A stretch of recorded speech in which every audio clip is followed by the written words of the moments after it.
All right, let's take you back to our top story now. The Gupta family hails from Saharanpur in India, the 200 kilometres from the capital, New Delhi.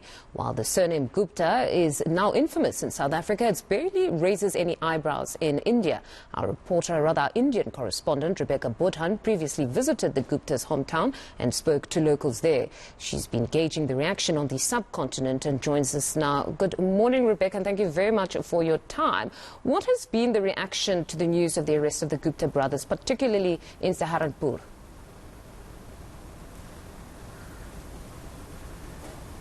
Well, this story has been very widely covered in India. Of course, it's a big development with those two brothers being arrested. But questions are being asked here as well about why Ajay Gupta hasn't been arrested. And of course, they do have very strong connections, with India being they're of Indian origin. They do come from Saharanpur in North India, which is in the state of Uttar Pradesh. It's quite a nondescript place. They came from humble origins. Their father was a small-time trader in Saharanpur, and it was in the 90s that the brothers moved over to South Africa to start their businesses. But they've maintained those strong connections with Saharanpur. We know that they've regularly visited the district over the years. They keep visiting India. Even after they left South Africa in 2018, they kept coming over to India. They were in Saharanpur. They travelled around the north of the country. They came over I remember Ajay Gupta was over for a pilgrimage in 2018. They also came over for family weddings. And they were also building a massive multi-million-dollar temple in their hometown of Saharanpur as well, which actually came under investigation. There have been investigations that have been going on in India as well over the past few years with suspicions or charges of potential money laundering. So the tax officials here they've also been on their radar as well. But the brothers have certainly got those strong connections with the region. There hasn't been an official comment from the Indian government here, but certainly they're actually they're very well known in Saharanpur, and they have a lot of friends there, and people, even despite all the scandals, the corruption charges and everything, when I visited the location, people there still had a lot of respect for what the brothers had actually achieved over the years, having left India and built such big businesses in South Africa. What is actually the status of the case around the Indian revenue authorities? Like you were stating now, that they had raided several properties of theirs on charges of money laundering and tax evasion. Have they closed that case? What happened?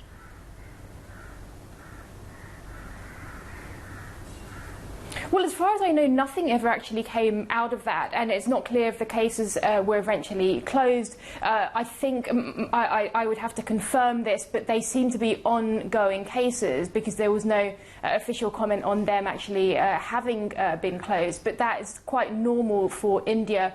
When such a case is actually opened, it can take many years. And those were money laundering charges. And what happened was, I remember they raided the offices of the Gupta brothers here in India, in Delhi. And there were also those investigations going on into that temple as well, where the money was coming from. They were accused of there were these allegations that there was money coming in for that Hindu temple that was being built that was being disguised as donations, and then I remember that work was halted on that, but nothing actually ever came out of those cases, and it seems to be still with the authorities. I mean, obviously the pandemic has been going on here. That's taken away a lot of attention from issues like this. So it will be interesting to see now, are those cases, is there renewed focus on those cases as well, given the latest developments with those arrests? Now, with these three brothers, they are of Indian origin, but of course they don't have citizenship there. But we understand that the country does have sovereign right to grant asylum to persons who don't qualify for refugee status, if ever it got to it, where they perhaps would request asylum in India. Looking at the sentiment now, do you think, from government, do you think that would even be a possibility for them?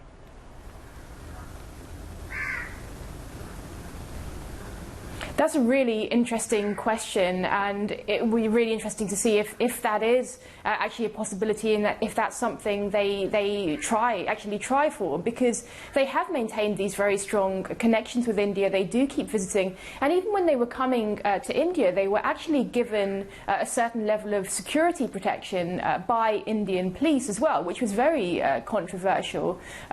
So they seem to have strong relations with authorities here. However, if they did come back to India, there's also the question over those investigations they were focused that were under investigation here, the investigations that were taking place here, those money laundering charges and so on. So they might have to face those issues. Now, also the other question is whether the UAE would actually allow for that, having arrested the brothers and now having that extradition agreement with South Africa that was ratified last year.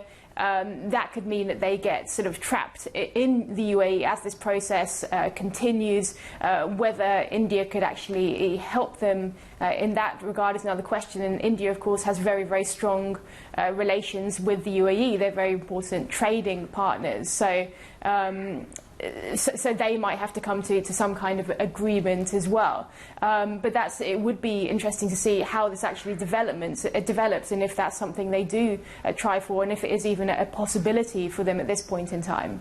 They were certainly interesting indeed, Rebecca. Thank you very much for your time. That's our correspondent in India, Rebecca Bundhun.